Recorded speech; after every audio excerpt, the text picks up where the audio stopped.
وصلي وسلم دائما أبدا على حبيبك خير الخلق كلهم. بسم اللہ الرحمن الرحیم، الحمدللہ رب العالمین والصلاة والسلام علی خاتم النبیین. ناظرین کرام، السلام علیکم ورحمۃ اللہ وبرکاتہ. میں ہوں آپ کا میزبان عاطف سید صابری اور آپ پروگرام دیکھ رہے ہیں نور ہدایت. ناظرین، آج کے پروگرام کا جو خاص موضوع ہے علم کی فضیلت علم. ناظرین، آج کے ہمارے دور میں یہ بہت ضروری ہے یہ موضوع، اور علم کیا چیز ہے اور علم کی فضیلت کیا ہے جاننے کی کوشش کریں گے. ہمارے ساتھ ہر بار کی طرح اس بار بھی عظیم عالم دین حضرت علامہ محمد لقمان اشرف چشتی صاحب موجود ہیں. السلام علیکم حضرت. وعلیکم السلام ورحمۃ اللہ وبرکاتہ. حضور کیسے مزاج آپ؟ الحمدللہ رب العالمین. آپ سنائیں، آپ ٹھیک ہیں؟ الحمدللہ. حضور، آج ہمارے پروگرام کا جو ہم نے سوچا اور سمجھا اس چیز کو کہ اس موضوع کی بہت اشد ضرورت ہے. علم کی فضیلت کے حوالے سے جو علم کی طلب رکھتا ہے اس کے بارے میں آپ قرآن کی روشنی میں ہمیں بتائیے اور کہ علم کی فضیلت کیا ہے. بسم اللہ الرحمن الرحیم. ادارہ نور ہدایت پاکستان کے پلیٹ فارم سے آج کا یہ پروگرام ماشاءاللہ فضیلت علم کے حوالے سے، جس طرح صابری صاحب آپ کہہ رہے تھے کہ اس موضوع کی بڑی ضرورت ہے اور حقیقت ہے کہ اس موضوع کی بڑی اشد ضرورت تھی، اور آپ نے بڑا اچھا یہ موضوع چنا ہے فضیلت علم کے حوالے سے. تو آج اسی پر انشاءاللہ تعالی ہم قرآن و حدیث کی روشنی میں گفتگو کریں گے. اللہ رب العالمین نے قرآن کریم برہان رشید کے اندر ارشاد فرمایا، قل، اے محبوب علیہ السلام فرما دیجئے، هل يستوي الذين يعلمون والذين لا يعلمون. سبحان اللہ. مفہوم آیا کریمہ کا کہ علم والا بندہ اور علم نہ رکھنے والا بندہ، پڑھا لکھا بندہ اور جاہل بندہ دونوں برابر نہیں ہو سکتے. واہ. یہ قرآن کریم نے ایک فرق بیان کر دیا کہ علم رکھنے والا بندہ اس کا مقام الگ ہے، اس کا مقام و مرتبہ اور ہے، اور جو جاہل ہے اس کا تو مقام ہی کوئی نہیں، اس کا تو مرتبہ ہی کوئی نہیں.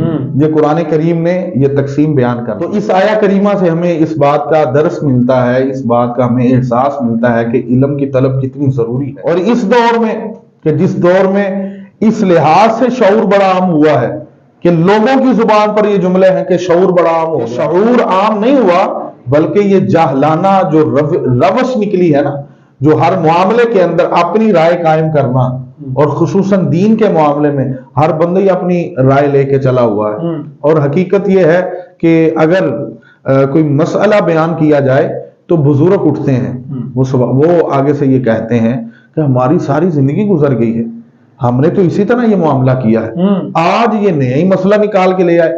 بھائی، زندگی دین کے مطابق گزارنی ہے تو وہ زندگی نہیں ہے جو آپ نے گزار دی ہے اور جو ہے وہ آپ سلسلہ کرتے رہے ہیں کسی مسئلے اپنی رائے قائم کر کے، بلکہ مسئلہ ویسے ہی ہے جس طرح قرآن نے بیان کیا ہے، رسول اللہ کے فرمان نے بیان کیا ہے.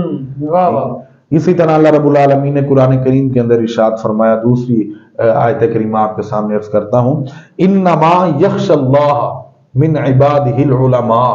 سبحان اللہ. فرمایا کہ جو علم رکھنے والے لوگ ہوتے ہیں نا، جو بصیرت رکھنے والے لوگ ہوتے ہیں، مفہوم آیا کریمہ کا، وہی اللہ سے ڈرتے ہیں. جہاں یہ دونوں چیزیں لازم و ملزوم کر دی اللہ رب العالمین نے قرآن کریم. جو ڈرتا ہے اللہ رب العالمین سے وہ علم رکھنے والا ہے، اور جو علم رکھنے والا ہے وہی اللہ سے ڈرتا ہے. بے شک.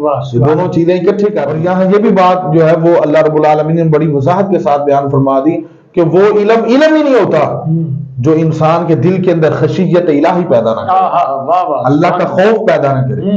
بھائی، تیرے پاس علم آ گیا ہے، دنیا کا سارے علوم ہی تو نے پڑھ لیے ہیں، تیرے دل میں خشیت الہی کوئی نہیں تو وہ علم نہیں ہے، تو جاہل ہے. ٹھیک ہے. ہاں، علم بظاہر پڑھنے والا بندہ نہیں ہے وہ، لیکن اس نے اللہ کریم کی خشیت کو اپنے دل میں اتارا ہوا ہے. رب العالمین نے دنیا کے علوم کے خزانے اس کے دل و دماغ پر کھول دیے. واہ واہ واہ.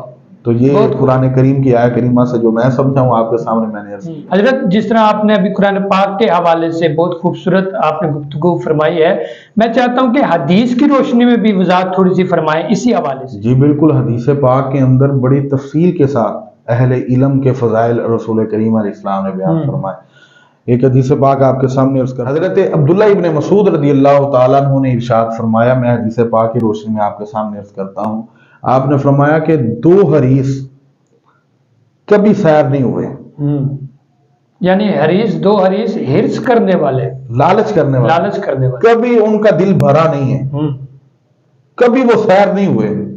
وہ کہتے ہیں نا آج میں نے بڑے سیر ہو کے کھانا کھایا، تو یہ وہ سیر ہے، ٹھیک ہے، یہ صبح والی سیر نہیں۔ 2 حریث شخص جو ہے، جو ہرس کرنے والے ہیں، وہ کبھی سیر نہیں ہوئے۔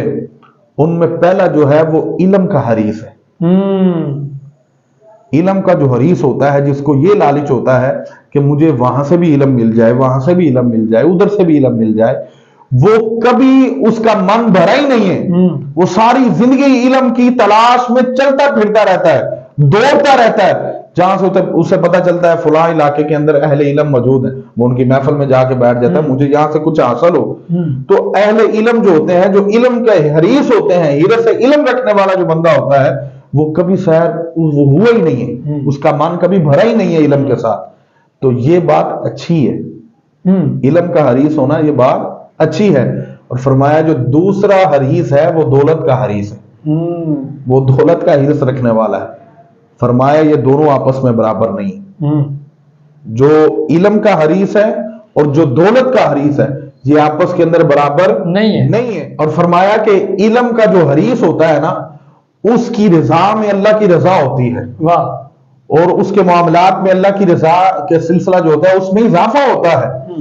اللہ اس کے اوپر خوش ہو جاتا ہے کہ یہ علم دین حاصل کرنے کے لیے بڑی تگودو کر رہا ہے۔